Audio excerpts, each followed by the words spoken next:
नमस्कार, आपण पाहताय लोकराज्य न्यूज 24। पाहुयात महत्त्वाची बातमी।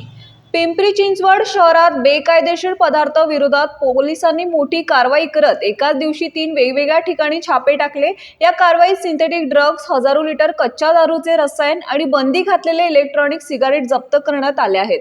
चरोली, बुद्रुक, तळेगाव MIDC आणि पिंपरी परिसरात ही कारवाई करण्यात आली असून 2 जणांना अटक करण्यात आली आहे, तर इतरांवर गुन्हे दाखल करण्यात आले आहेत।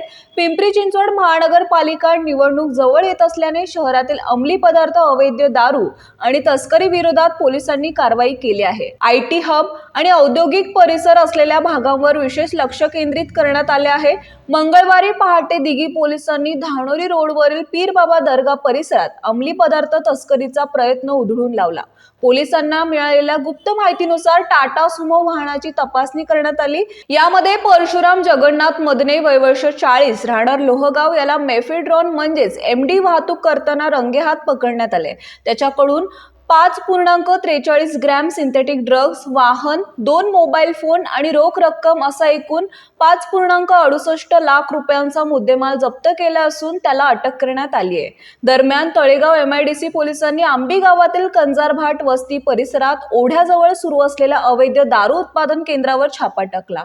या ठिकाणी 5000 लिटर क्षमतेची लोखंडी टाकी आढळून आली।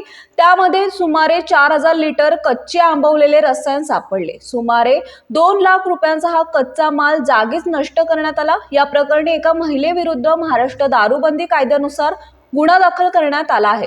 याच दिवशी गुन्हे शाखेच्या अंमली पदार्थ विरोधी पथकाने पिंपरीतील संत तुकाराम नगर परिसरातील एका दुकानावर छापा टाकून बंदी घातलेले परदेशी सिगारेट आणि तंबाखूजन्य उत्पादने जप्त केले।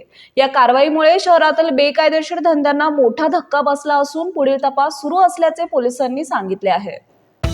महाराष्ट्रातील महत्त्वाच्या आणि ताज्या बातम्या पाहण्यासाठी आजच आमच्या लोकराज्य न्यूज 24 न्यूज चॅनलला YouTube वर सबस्क्राईब करा आणि बेल आयकॉन प्रेस करा।